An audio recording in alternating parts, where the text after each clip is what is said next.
Welcome to your Daily 5 for Tuesday, June 4th, 2024. I happened across an article it has both an audio podcast as well as a written transcription with editing, but editing for basically length.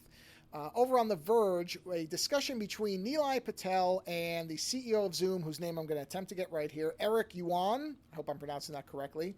And it's covering all different aspects of Zoom's plans for the future, but the most fascinating one, and even the article points this out, is this idea that the CEO is pitching about the idea that in several years or within a few years, I think it says a few years, there will be the ability for you to send a digital AI twin to go to a meeting for you.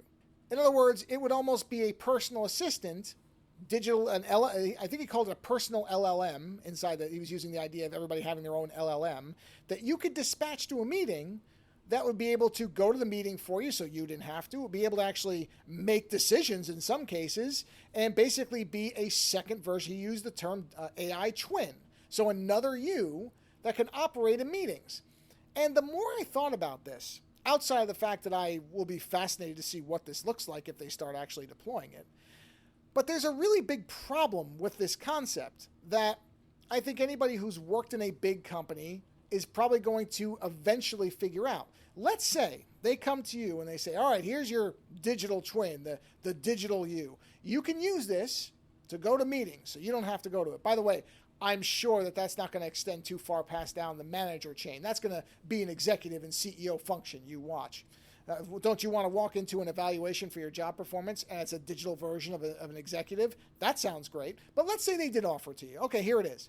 And if you want it to function as decisions, you basically have to tell it everything that you're thinking. If you're going to be managing people, let's say, it needs to know what you think of them and all blah, blah, blah, all this type of thing.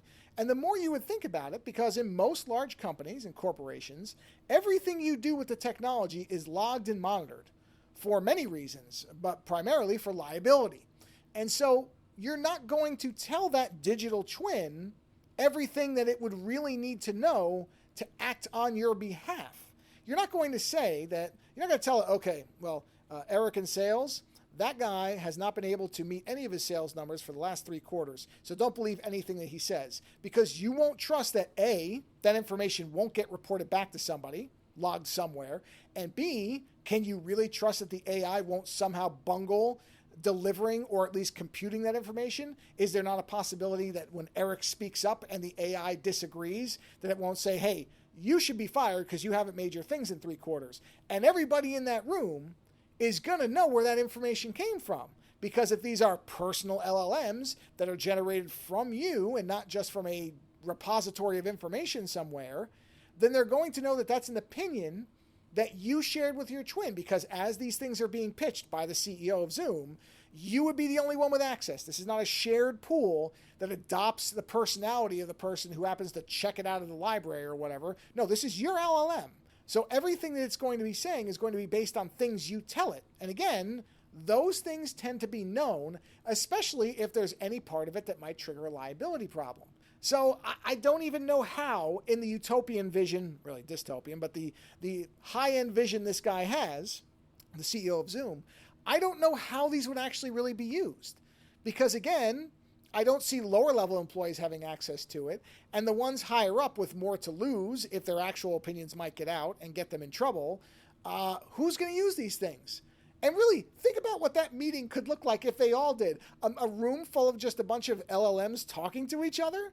I mean, it would seem almost comedy-worthy to picture out what that meeting would be, but there again, what are you going to end up with? If everybody at the high level is sending an avatar, most people aren't even going to engage with those things. So what's the point? So I think this is just a pipe dream. It is something to say to get people talking about Zoom somehow, but even if it was to be implemented the way that this article lays it out, I just don't see anybody actually using it the way that Eric Yuan seems to think it will be. But by all means, because I'm actually really curious. I know some people who are into cybersecurity and do engineering stuff and may actually believe more in this than me, listen to the show. So go ahead and read this article or listen to the audio of it if you want, because I'm really fascinated if anybody listening thinks that this type of idea can actually take off. Because while it sounds cool in theory, the more I think about it, the more that it falls apart. But by all means, let me know if you think differently. Later.